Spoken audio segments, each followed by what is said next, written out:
Professor, and then this may be a little bit of a loaded question for a researcher, but there has been research on methane gas emissions from especially cattle and genetics trying to manipulate the cattle's genetics to have them release less methane gas.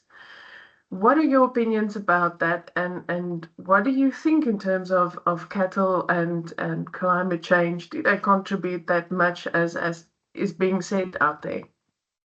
Okay.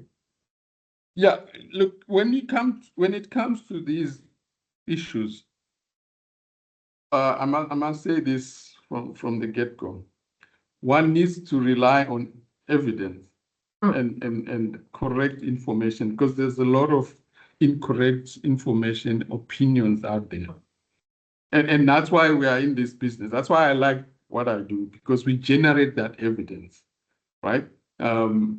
So there are facts that are undeniable. Cattle produce methane, yes.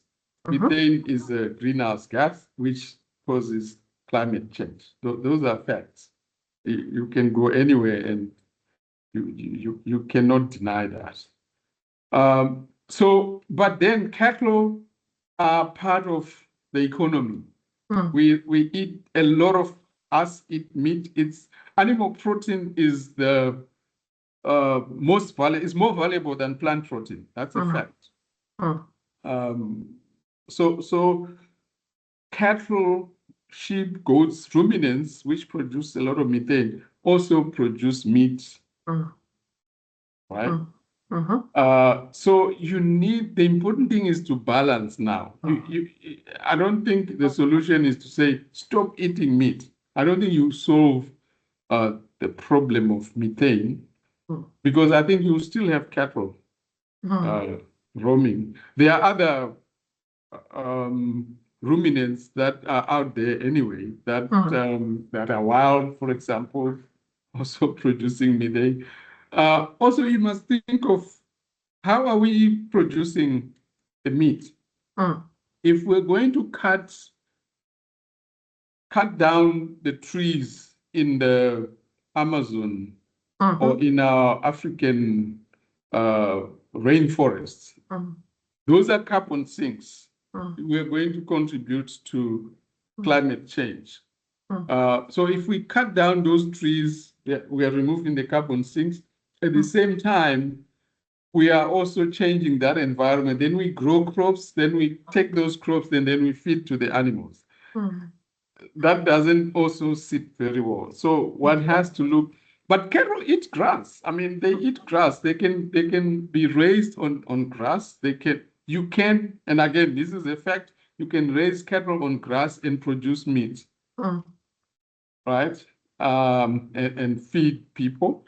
So you have to balance then how much of grain do we need to feed animals? Grain that could also be consumed by people, by the way. How much of our animals can we put out on pastures and produce meat, and therefore cut this cycle where you are going to Brazil, chopping all the Amazon, producing a lot of maize, a lot of soya, feeding them to your animals, and then contributing again to the problem. So you have to look at the whole system, and we do have. This is one of the things we've done over the last 10 years. We've introduced what we call interdisciplinary science within AgriSciences, where we look at systems, food systems, and say, we're not going to concentrate on one thing and say, oh, cattle produce methane, so stop eating meat. We're not going to go for those one sentence slogan types of solutions, because they do not work. You have to look at the whole system, look at where you're producing positive things and where you're producing negative things, and try to get a balance. These are complex issues.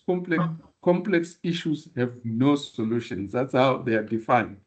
So that is how you look at an issue like methane production from cattle or from ruminants, that if you look at the whole system, there are positives and there are negatives. And how can you maximize those positives? And I think we can start doing that.